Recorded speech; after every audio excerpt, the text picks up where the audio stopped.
छत्रपती संभाजीनगरात महायुतीची जागा वाटपाबद्दल 1.5 तास चर्चा। शहांच्या बैठकीला फडणवीस, शिंदे, अजित पवार, प्रफुल्ल पटेल उपस्थित। आज पुन्हा शहा, शिंदे, फडणवीस, अजितदारांच्या बैठकीची शक्यता। भाजप 155 ते 160, शिंदे गट 85 आणि दादा गटाला 55 ते 60 अशा जागांच्या फॉर्म्युल्यावर प्राथमिक चर्चा। सूत्रांची माहिती। बैठकीत सकारात्मक चर्चा झाली। जागा वाटप लवकरच होईल। बैठकीनंतर फडणवीसांची प्रतिक्रिया। सकारात्मक बैठक झाली। जागा वाटप समन्वयाने होणार। बैठकीनंतर शिंदेंची प्रतिक्रिया। केंद्रीय गृहमंत्री अमित शहांचं मिशन विदर्भ। पवार ठाकरेंना रोखणं आपलं लक्ष्य। 62 पैकी 45हून अधिक जागा विदर्भात हव्यात। नागपुरातील बैठकीत शहांच्या सूचना। किती जागा पडणार ही चाचपणी करण्यासाठी अमित शहांचा दौरा। शहांच्या महाराष्ट्र दौऱ्यावर जयंत पाटलांचा टोला। अमित शहांच्या नागपुरातील बैठकीला नितीन गडकरी अनुपस्थित। जम्मू काश्मीरच्या नियोजित दौऱ्यामुळे गडकरी बैठकीला गैरहजर। ताकदीनं मैदानात उतरा, पुढे आपलाच विजय होणार। संभाजीनगरातील भाजपच्या मेळाव्यात फडणवीसांच्या कार्यकर्त्यांना सूचना। गृहमंत्री अमित शहा आज नाशिक दौऱ्यावर। उत्तर महाराष्ट्रातील विधानसभा मतदारसंघाचा आढावा घेणार। 1200 पदाधिकारी बैठकीला उपस्थित राहणार। तर नाशिकच्या दौऱ्यानंतर अमित शहा कोल्हापुरात जाणार।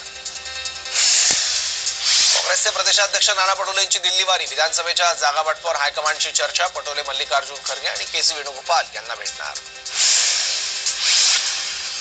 शरद पवार आमचं दैवतच। इतके दिवस आमचं पवारांच्याच नेतृत्वात काम, आता आम्हालाही काम करू द्या, अजित पवारांचं विधान। अजित पवारांनी त्यांचा स्वभाव कन्सल्टन्सी कंपनीकडे दिलाय। कन्सल्टंट अरोरा जे सांगतील ते विधान करतात। जयंत पाटलांचा टोला। साहेबांना दैवत म्हणून महाराष्ट्राला संभ्रमात टाकू नका। दैवताला मंदिराबाहेर काढायला निघालात। तुमची प्रत्येक भूमिका दैवताच्या विरोधातच होती। जितेंद्र आव्हाडांचा अजितदारांवर पलटवार। एका मोठ्या नेत्याने पवारांसोबत येण्याची इच्छा व्यक्त केली। तुतारी हाती घेतल्याशिवाय महाराष्ट्रात विजय होणार नाही असं अनेकांना वाटतंय। जयंत पाटलांचा दावा। महायुतीत गेल्यानंतर अपेक्षेप्रमाणे यश मिळालं नाही। छत्रपती संभाजीनगरमधील मेळाव्यात प्रदेशाध्यक्ष सुनील तटकरेंचं वक्तव्य। अजित पवार गटाकडून 288 मतदारसंघांचा सर्व्हे। सूत्रांची माहिती। देवगिरीवर पार पडलेल्या बैठकीत प्रमुख नेत्यांची उपस्थिती। या आठवड्यातच निर्णय घेण्याची नेत्यांची दादांकडे मागणी। मवियाचं 70% जागा वाटप पूर्ण झाल्याची माहिती। 31 सप्टेंबर 1 ऑक्टोबर रोजी मुंबईतल्या बैठकीत अंतिम निर्णयाची शक्यता। येवल्याची ओळख पैठणीची, मात्र आज विश्वासघाताचा वास येतोय। अमोल कोल्हेंची येवल्यात छगन भुजबळांवर टीका। राष्ट्रवादीच्या पक्ष आणि नावाबाबत आज सुप्रीम कोर्टात सुनावणी। 3 न्यायमूर्तींच्या खंडपीठासमोर होणार सुनावणी। तर आज सुनावणी होण्याची शक्यता कमी, वकिलांची माहिती।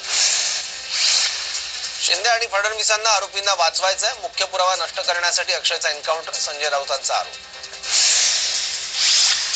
शिंदे आणि फडणवीसांना आरोपीचं वाचवायचं। एका शिंदेचा दुसऱ्या शिंदेने एन्काउंटर केला।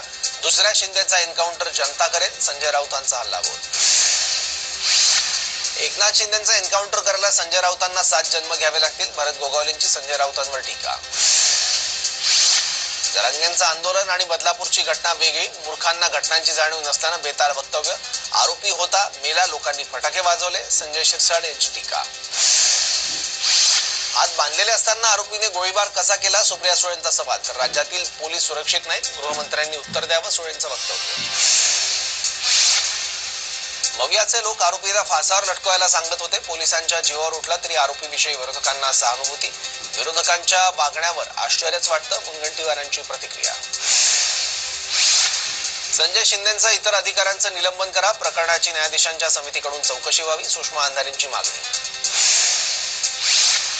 एन्काउंटर करणाऱ्या संजय शिंदेंचं ट्रॅक रेकॉर्ड तपासा। जयंत पाटलांची मागणी। अक्षय शिंदेंचं समर्थन। विरोधी पक्ष करत नाही, पण संस्था चालकांवर कारवाई करावीच लागेल।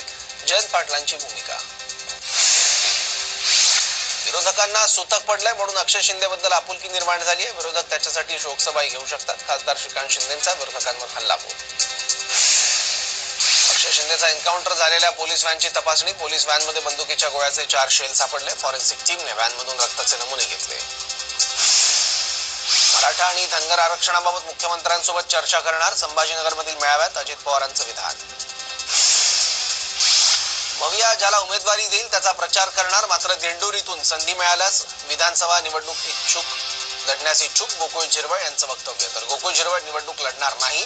पंचायत समिती जिल्हा परिषदेमधून गोकुळ पुढे जाणार, नरहरी झिरवळ ठाम। बुलढाण्यातल्या मेहकर विधानसभा मतदारसंघात तगडा उमेदवार देणार शेतकरी नेते रविकांत तुपकर यांची घोषणा. कार्यकर्त्यांसोबतच्या आढावा बैठकीत उमेदवारांची चाचपणी. वर्षा गायकवाड आणि प्रिया दत्त यांची भेट. काँग्रेसच्या प्रिया दत्त वांद्रे पश्चिम मतदारसंघातून लढण्याची शक्यता. तर सगळ्यांना शुभेच्छा. पहिलं मला तिकीट मिळू द्या, मग समोरच्याचं बघूया. वर्षा गायकवाड प्रिया दत्त भेटीवर आशिष शेलारांची प्रतिक्रिया. स्वराज्य संघटनेच्या इशाऱ्यानंतर जालन्याच्या वडीगोद्रीतील ओबीसी उपोषणस्थळी सुरक्षा वाढवली. पंढरपुरातील धनगर समाजाचं उपोषण अखेर स्थगित. समाजाच्या आग्रहास्तव उपोषण स्थगित केलं. उपोषणकर्ते दीपक बोराडेंची प्रतिक्रिया. तर धनगर समाजाला एसटीतून आरक्षण देण्याची मागणी कायम. जरांगेंनी उपोषण मागे घ्यावं, उदय सामंतांची विनंती. जरांगेंच्या सर्व मागण्यांबाबत सरकार सकारात्मक. शरद पवार 28 सप्टेंबरला कर्जत जामखेडच्या दौऱ्यावर जाणार. पवार गटाचे तालुकाध्यक्ष मधुकर रायभात यांच्या भाजप प्रवेशानंतर पवारांच्या दौऱ्याला महत्व.